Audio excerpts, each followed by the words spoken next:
শিক্ষার্থীদের শান্তিপূর্ণ কোটা সংস্কার আন্দোলন দমাতে একের পর এক পদক্ষেপ নিয়েছিলেন সাবেক প্রধানমন্ত্রী শেখ হাসিনা। শিক্ষার্থীদের উপর লেলিয়ে দিয়েছিলেন প্রশাসনকে। আন্দোলন বন্ধ করতে নিরস্ত্র শিক্ষার্থীদের উপর চালানো হয় গুলি, তাতে নিহত হন অনেকেই। এক পর্যায়ে শিক্ষার্থীদের আন্দোলন রূপ নেয় এক দফা সরকার পতনের আন্দোলনে। ছাত্র জনতার গণ অভ্যুত্থানে পদত্যাগ করে দেশ থেকে পালিয়ে ভারতে আশ্রয় নেন শেখ হাসিনা। তারপর থেকে সেখানে অবস্থান করছেন তিনি। তবে তার দেশ থেকে আগে বৈষম্য বিরোধী ছাত্র আন্দোলনে নিহত হন শত শত মানুষ। সাধারণ মানুষ হত্যার দায়ে শেখ হাসিনার বিরুদ্ধে এখন পর্যন্ত মামলা হয়েছে শতাধিক, যার মধ্যে রয়েছে হত্যা, নির্যাতন, গুম, অপহরণ, মানবতা বিরোধী এবং গণহত্যার মতো গুরুতর অপরাধ। এসব অপরাধের কারণে শেখ হাসিনাকে দেশে ফেরত এনে বিচারের দাবি উঠেছে বিভিন্ন মহলে। শেখ হাসিনাকে কি আদৌ দেশে ফেরত আনা যাবে? ভারত কি তাকে দেশে ফেরত পাঠাবে? এই বিষয়টি নিয়ে বিশ্লেষণ করেছে সংবাদ মাধ্যম দ্য কনভারসেশন। বিশ্লেষণে দ্য কনভারসেশন বলেছে, শেখ হাসিনা দেশ ত্যাগ করায় তার অনুপস্থিতিতেই আদালত বিচার করতে পারবে, কিন্তু এতে বিচার প্রক্রিয়ায় স্বচ্ছতা নিয়ে প্রশ্ন উঠতে পারে।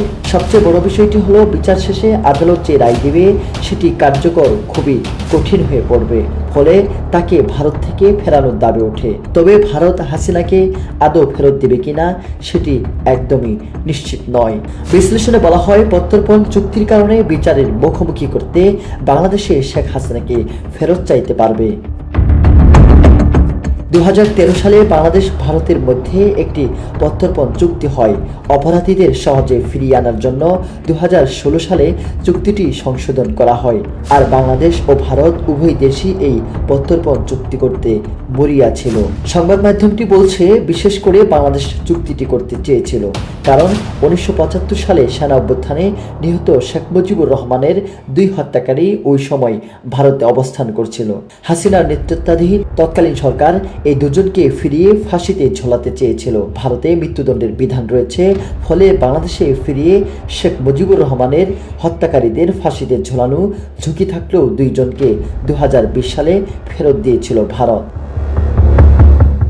তারা হলেন সেনাবাহিনীর রিসালদার মুসলিউদ্দিন এবং ক্যাপ্টেন আব্দুল মজিদ। এর মধ্যে 2020 সালের 11 এপ্রিল অনুযায়ী 2015 সালে ভারতে বিচ্ছিন্নবাদী গোষ্ঠী উলফার জেনারেল সেক্রেটারি অনুপ চেটিয়াকে ফেরত দিয়েছিল বাংলাদেশ। দ্য কনভারসেশন জানিয়েছে, চুক্তির শর্ত অনুযায়ী কোনো অপরাধে 1 বছরের বেশি সময় ধরে কারাদণ্ড হলে অপরাধীকে ফেরত দেওয়া যাবে এবং অপরাধটি অবশ্যই 2 দেশের দণ্ডনীয় হতে হবে।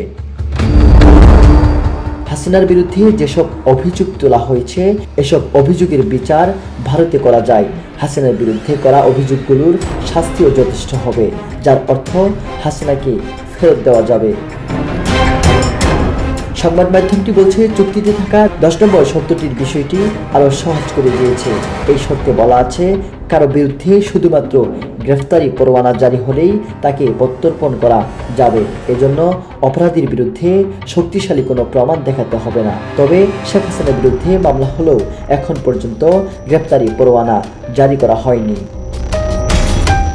তবে চুক্তিতে একটি বিষয় উল্লেখ আছে, সেটি হলো রাজনৈতিক বিবেচনায় কোনো মামলা হলে কাউকে প্রত্যর্পণ করা যাবে না।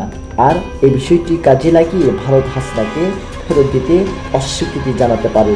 এই চুক্তিতেই উল্লেখ আছে, হত্যা চেষ্টা, হত্যা, অপহরণ ও হত্যার উস্কানি দেওয়া অপরাধগুলো রাজনৈতিক মামলা হিসেবে বিবেচিত হবে না। হাসিনার বিরুদ্ধে যেসব মামলা করা হয়েছে তার প্রায় সবগুলোই এই ক্যাটাগরিতে পড়েছে। এছাড়া হাসিনার নিরাপত্তা যদি নিশ্চিত না হয়, তাহলে তাকে রাজনৈতিক আশ্রয় প্রার্থীর মর্যাদা দেওয়া হতে পারে। এতে করে তার প্রত্যর্পণের দাবিটি আর কোনো মূল্য থাকবে না, কারণ রাজনৈতিক আশ্রয় প্রার্থীদের প্রত্যর্পণ করা যায় না। প্রকাশনটি বলছে, প্রত্যর্পণ বিষয়টি চুক্তির চেয়ে কূটনৈতিকের উপর বেশি নির্ভরশীল, কারণ শুধুমাত্র আলাপ আলোচনার মাধ্যমেই কাউকে ফিরিয়ে আনা সম্ভব।